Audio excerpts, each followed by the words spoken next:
नजर डालेंगे दिलचस्प और अजीब खबरों पर। भारत की रियासत बहार में तकरीबन 2 साला गूंगा कमार ने घर में खेलते वक्त एक जहरीले कोबरा सांप का उस वक्त सर काटकर इसे जान से मार दिया जब सांप इस पर हमला आवर हुआ था। तफसीलात के मुताबिक सांप ने बच्चे के हाथों को लपेट में ले लिया था, जिसके रद्द अमल में बच्चे ने सांप के सर को दबोच लिया और सांप मौत का शिकार हो गया। वाक़या बहार के एक गांव बंगा तू में जुम्मे की दोपहर पेश आया, जब घर में तकरीबन 3 फुट लंबा कोबरा सांप दाखिल हुआ था।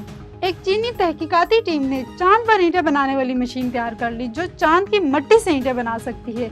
इससे चांद पर मकामी वसाइल से मकानात बनाने का साइंसी तस्वर तहकीक से करीब तर हो गया है। चीन के मशरकी शहर हीफे में कायम DSEL ने कमरी मिट्टी का ऐसा स्ट्यू 3D प्रिंटिंग सिस्टम तैयार किया जो चांद की मिट्टी को पिघलाने और डालने के लिए सूरज की मरकूज तवानाई इस्तेमाल करता है। DSEL के सीनियर इंजीनियर यांग होंगलोन के मुताबिक ये मशीन शमसी तवानाई को मरकूज करने के लिए एक पैराबोलिक रिफ्लेक्टर इस्तेमाल करती है। ये मुतहर्रिक तवानाई फाइबर ऑप्टिक बंडल के जरिए मुंतकिल की जाती है।